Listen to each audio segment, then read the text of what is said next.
goodness, this is horrible. Horrible angle. You see my Christmas socks? We'll have to change this up. How does this work? It doesn't work. We're just sitting here eating a rice cake. I put Reese's spread on my end and he gets a plain one. Sitting here, we're just playing with his toys.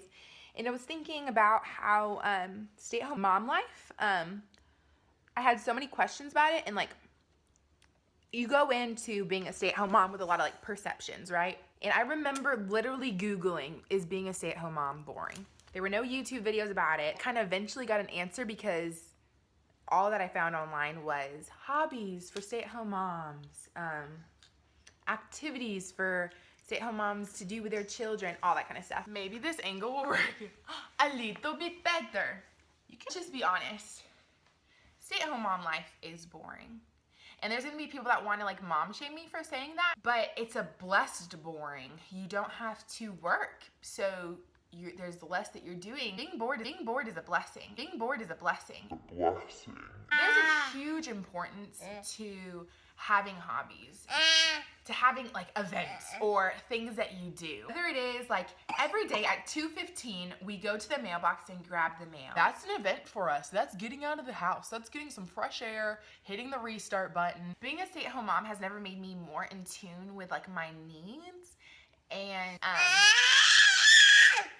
my self-care that needs to happen. And some of that self-care is going outside and walking to the mailbox or swinging him in the swing so that I can get some fresh air and just contemplate, just pray, whatever. The answer is, yeah, there's gonna be days that you're a little bored, that you're like, do we really have to play for another hour before we can start dinner? Like, come on, can't we do something? And that's when I say, get out of the house. And you might be like, I don't wanna go to a store and spend money. I don't wanna get out in the cold, it's flu season, whatever.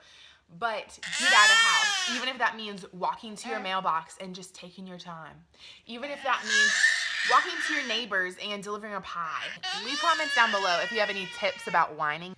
As you can see, it can be hard for stay-at-home moms to not lose their minds if their kid is doing this all day long. And so that's the importance of getting out. Last week, I was experiencing very severe burnout, and we finally just went out. We just went to the store.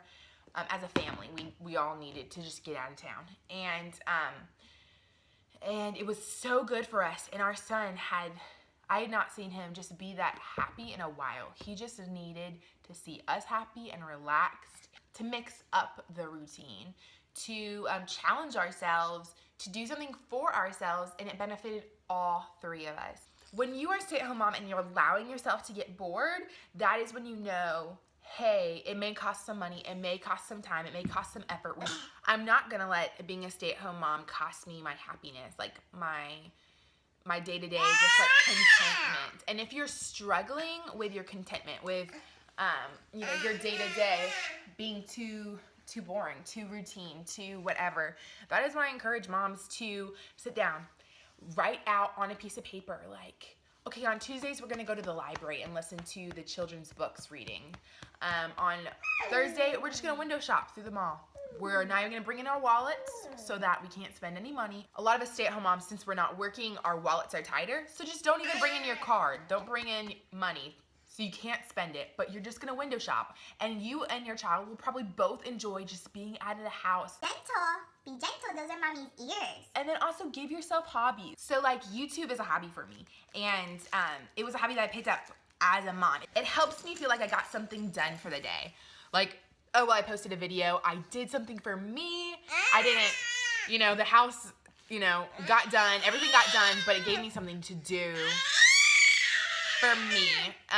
And that is so important, doing something for you, whether it's learning how to knit, painting, reading books. It's really easy for you to feel like you're staying stagnant in stay-at-home mom life. You're just keeping other people alive. You're not growing, you're not stretching yourself. One thing that I found has really helped me grow and stretch myself would be podcasts. I really think podcasts are an awesome way to grow and stretch yourself. Feel like you can have adult conversations. You may be just listening. Sometimes all you can do to keep your child quiet is nurse. So just sit down with a piece of paper, write down, on Wednesdays we're gonna do this, on Thursdays we're gonna look forward to going to this Bible study or this mom's group, whatever. So look at like church events, church Bible studies, MOPS programs, Mother's Day Out programs. Sometimes those cost, not much though usually. Look into Bible studies, look into community events. A lot of times like neighborhoods or communities will have big concerts, Make that an event. Like tonight we're gonna go to a concert. So today I'm gonna go get snacks at the grocery store for us. Or so today I'm gonna clean our lawn chairs so we have something to sit in. Like literally, sometimes you just have to make a big deal out of little things for yourself so that you can realize like what I do matters. And I'm making a difference in this child's life, but sometimes for our own mental health, we have to be a little bit dorky, and make a big deal out of little things to help us remember that we are doing things. One of my big tips to do that is to have a planner and to write down, tomorrow I want to get my laundry done. I want to wash my Reds load. And then check off the box when the Reds load is done, and you will feel like you've conquered the world because you got the Reds load done. When in all reality, you probably would have done that laundry anyway, but you still would have ended your day feeling like you did nothing. And so just having a checkoff list. Maybe it's just me, I'm a type A personality, but just having a checklist reminds you that I did something today. Look, I can look back at my planner and I can tell you what I did today, I can tell you what I did yesterday, and I can tell you what I did a week ago. That has really improved just like my mental health of knowing like I'm getting something done. And then again, just do something for yourself, whether it's 20 minutes a day or an hour a day or a couple hours a day. Do something for yourself. And that should be in addition to spending time with the Lord. Spending time with the Lord is a necessity. Doing a hobby is not. And so sitting down, reading the Bible, praying, journaling, those are things that you have got to do. Like the Lord is our life source, right? And like I'm preaching to myself when I say this because I have not yet spent time with the Lord today. I've been busy doing YouTube. We need to sit down and plug into the Lord because he is our life source. But yeah, so hobbies should be in addition to spending time with the Lord. Spending time with the Lord is a necessity. He is our life source. We are nothing apart from him.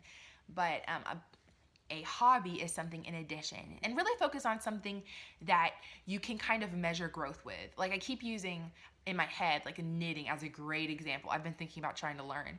And like you can actually see, oh look, my blanket is getting bigger, so I'm making progress. Reading a book, you know, you can see, oh, I've almost done finishing the book. It can be harder like trying to learn a language because it's harder to measure your progress there.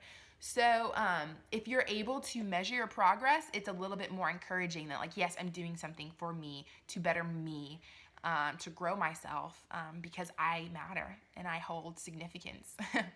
And I think that's just one of the hardest things about being a bored stay-at-home mom is you start to think that you don't hold significance. Everybody else in the household is important. Everybody else needs their laundry folded and cleaned, and you are just the mechanical machine that does that. And that is so that's not true. So yeah, I hope this is helpful. I've been just kind of ranting. It's not like I had like an organized little list and I'm telling you specific things.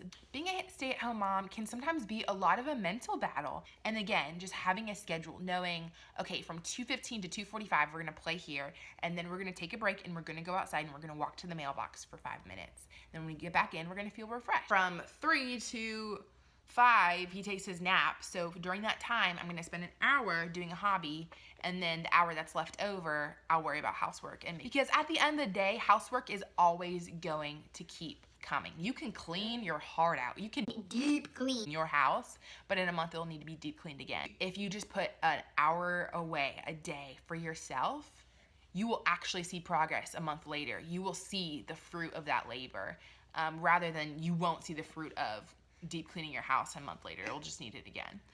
So I hope that's encouraging. You matter. You are significant. Yes, being a stay-at-home mom is boring. Yes, it can be hard. It's kind of easy to just revolve around other people, and we need to fight for ourselves too. Choose to not let ourselves, be okay with boredom, but say, you know what, let's mix it up. Let's go outside. Leave a comment down below of something that you do to keep yourself not bored as a stay-at-home mom. If you're preparing to be a stay-at-home mom, leave a comment down below about when you're due. And always remember that you are not alone.